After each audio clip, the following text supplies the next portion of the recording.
Another year, another entry into the MLB The Show series on the Nintendo Switch. This 2025 version of the game marks the series' fourth appearance on the system. Now, while the gameplay remains just as solid as ever, are any of these new modes or additions worth taking a look at? We dive into all this and more in this review. Let's go ahead and get into it.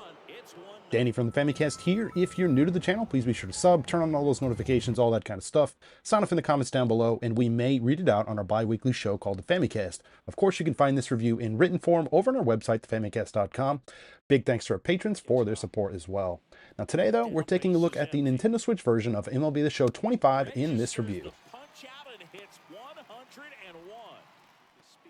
Not many changes were made with the gameplay overall in the Show 25. You still have a number of options when it comes to batting, pitching, and fielding, just as before.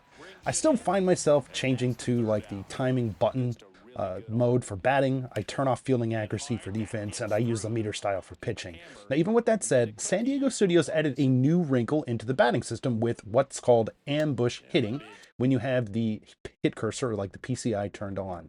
Now, the idea here is pretty simple. You choose basically if you think the incoming pitch is going to be inside or outside. Now, this can be chosen with the push of the right stick to either the left or right. If you choose correctly, you'll get a bit of a boost when it comes to your hit. You can even see the cursor get a little bit bigger on the side that you choose as well, making it easier to hit balls that come into the side that you chose there. Now, I thought this was an interesting addition, but not a complete game changer. I would have liked to see this come to the timing-based batting as well, but I don't anticipate that happening this year, unfortunately. Another addition to the gameplay comes to player lock in the form of a first-person view.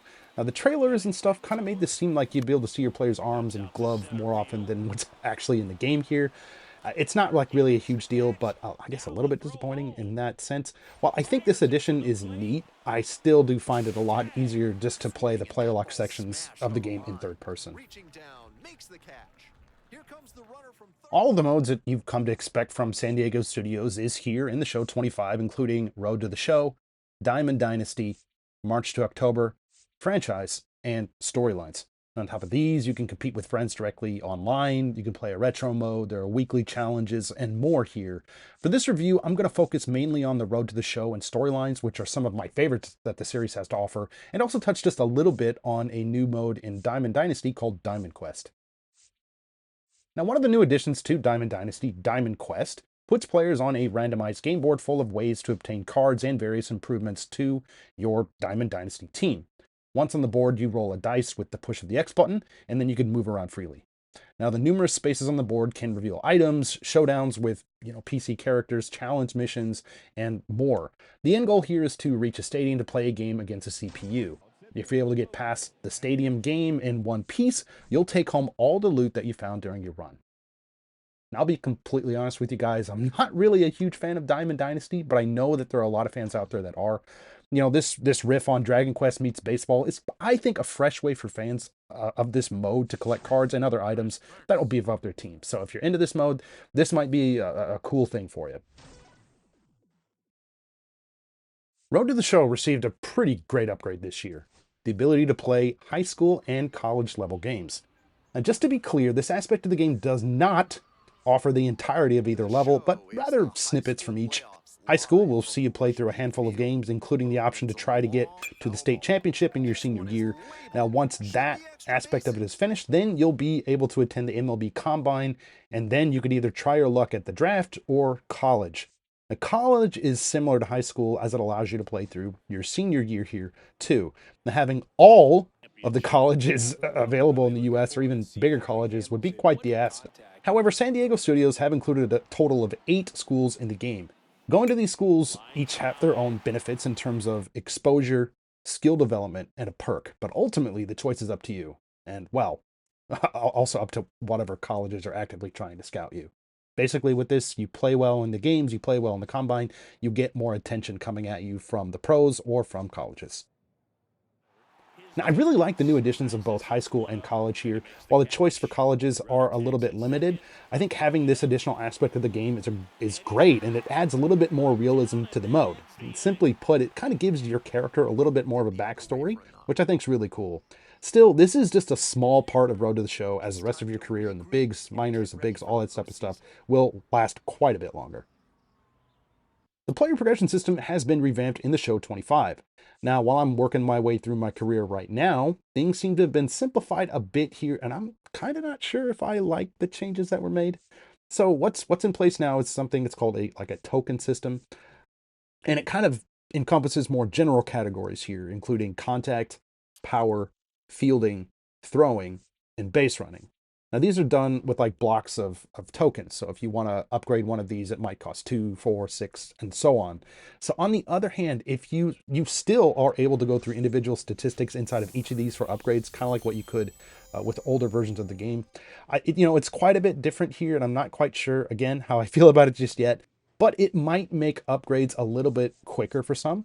Regardless, the progression system in general, like just how fast your character increases and stuff like that, it still feels a little bit slow to me.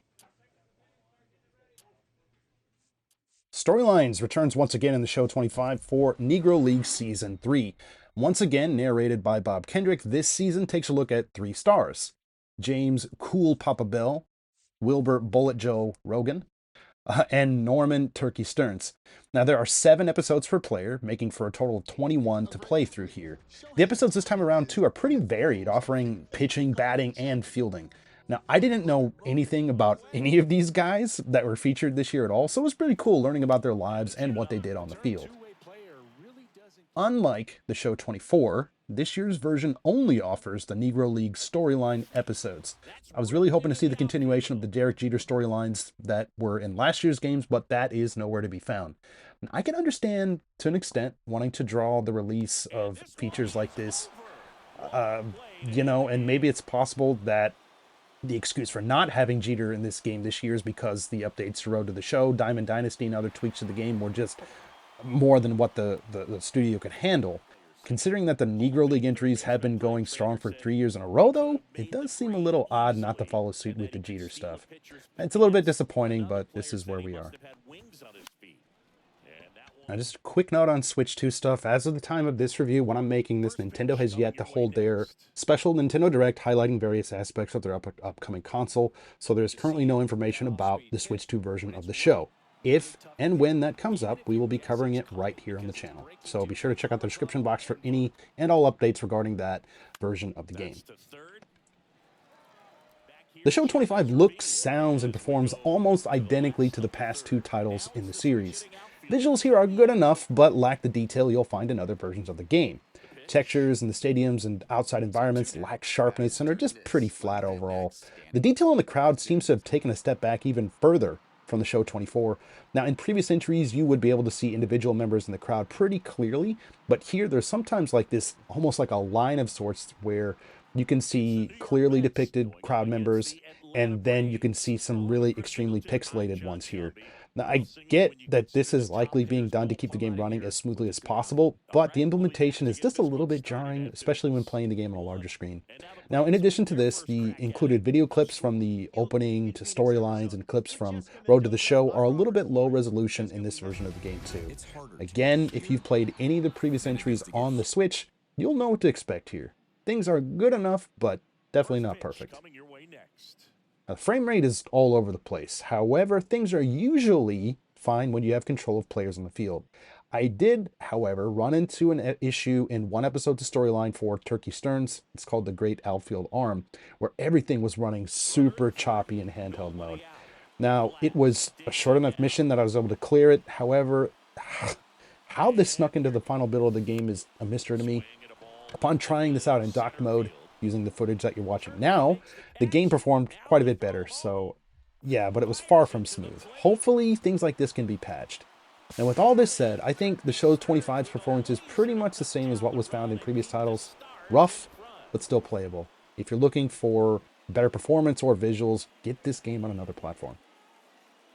The audio is still on point in the show 25, with commentary once again being handled by Boog Shambi and Chris Singleton. The play-by-play announcer that was added in last year's game is also here for commentary for high school, college, and minor league games. All the other aspects of the big leagues here too, from the crack of the bat, baseball slapping into gloves, and the roar of the crowd are great.